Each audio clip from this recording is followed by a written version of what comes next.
Tapping అనేటువంటి ఈ కేసుని ముక్కలు ముక్కలుగా మీకు నచ్చినట్టు నాకు నచ్చినట్టు ఎవరికి అనుకూలంగా వాళ్ళకి ఇన్వెస్టిగేషన్ చేద్దామా? జూన్ 2, 2014 నుంచి తెలంగాణ రాష్ట్రం ఏర్పాటైన నుంచి కాంప్రహెన్సివ్ గా అందరి టెలిఫోన్లు ట్యాపింగ్ జరిగినాయని అర్థమవుతుంది. కాబట్టి దీని మీద సమగ్రమైనటువంటి విచారణ జరిపించినందుకు మీకు చిత్తశుద్ధి ఉందా లేదా అనేది ముఖ్యమంత్రి గారు చెప్పాలి. నిన్నగా మొన్న జరిగిన ఎన్నికల కేసుల గురించి మాట్లాడుతున్న మీరు మిమ్మల్నే కదా ముద్దాయిని చేసి మొదటి బాధితుని చేసి తెలంగాణ వచ్చిన తర్వాత జైలు పంపించింది మిమ్మల్నే కదా.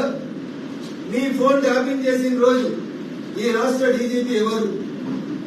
మీ ఫోన్ ట్యాపింగ్ చేసిన రోజు ఇంటెలిజెన్స్ చీఫ్ ఎవరు ఈ రాష్ట్రంలో? మీ టెలిఫోన్ ట్యాపింగ్ జరిగిన రోజు ఎస్ఐబి చీఫ్ గా ఎవరున్నారు? వాళ్ళు ముగ్గురు ఈ రోజు ఏ ఏ స్థానాలలో ఉన్నారో ఒకసారి రేవంత్ రెడ్డి గారు దయచేసి ఆలోచించమని అడుగుతా ఉన్నారు. నిన్న జరిగిన కేసు చేయొద్దని నేను అడుగుతలేను. నిన్న జరిగిన కేసును ఒక పీస్ మీల్ గా చూపెట్టి మీకు నచ్చిన రీతిలో ఇన్వెస్టిగేషన్ చేయొద్దు. ఎస్, మీకు బాధ ఉందో లేదో నాకు తెలియదు. మీ బిడ్డ పెళ్లి రోజు పెరోల్ మీద మీరు బయటికి రావడం ఒక తండ్రిగా మీకు ఎంత క్షోభనో నాకు తెలుసు.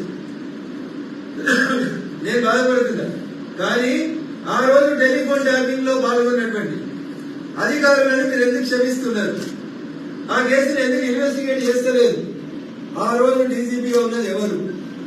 తెలంగాణ రాష్ట్రం వచ్చిన తర్వాత డీజీపీ ఎవరు?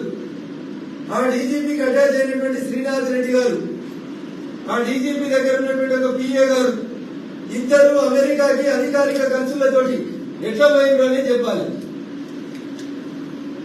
ఆ రోజు మిమ్మల్ని అరెస్ట్ చేసిన రోజు రేవంత్ రెడ్డి గారిని గుర్తు చేస్తున్నారు. మర్చిపోయింటారు మీరు. అప్పటి డీజీపీ మహేందర్ రెడ్డి గారిని ఉద్దేశించి మీరు మాట్లాడినటువంటి మాటల వీడియో మీకు పంపిస్తారు, ఒకసారి వినండి. ఇప్పుడు డీజీపీ మహేందర్ రెడ్డి గారు రిటైర్ అయిన తర్వాత ఎక్కడున్నారు? టెలిఫోన్ ట్యాపింగ్ ఇన్స్ట్రుమెంట్ కొనడానికి అప్పుడు డీజీపీ మహేందర్ రెడ్డి గారి ఆఫీస్ లో అటాచ్ అయినటువంటి శ్రీనాథ్ రెడ్డి గారిని మరి పిఏని ఈ ఇద్దరిని అమెరికా మీరు పంపించారా లేదా? ప్రభుత్వం ఖర్చులు పెట్టి మీరు ఇద్దరు వ్యక్తుల్ని ఒక స్టాఫ్ ని అమెరికాకు ఎట్లా పంపించారు డీజీపీ గారు? అప్పటి డీజీపీ గారు ఒకసారి ఆలోచించాలి.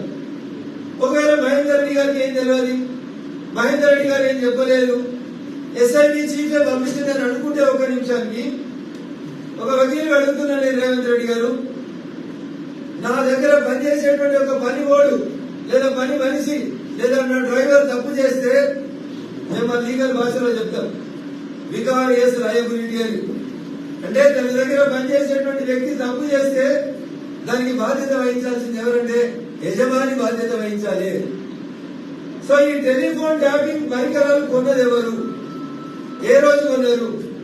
ఏ కంపెనీ నుంచి కొన్నారు? ఎన్ని డబ్బులు పెట్టి కొన్నారు? దీనికి సంబంధించి సమగ్రమైనటువంటి విచారణ జరగాలని, జరిపిస్తారని, కాంప్రహెన్సివ్ గా మొత్తం టెలిఫోన్ ట్యాపింగ్ల మీద మీరు విచారణ జరిపించాలని నేను డిమాండ్ చేస్తున్నాను.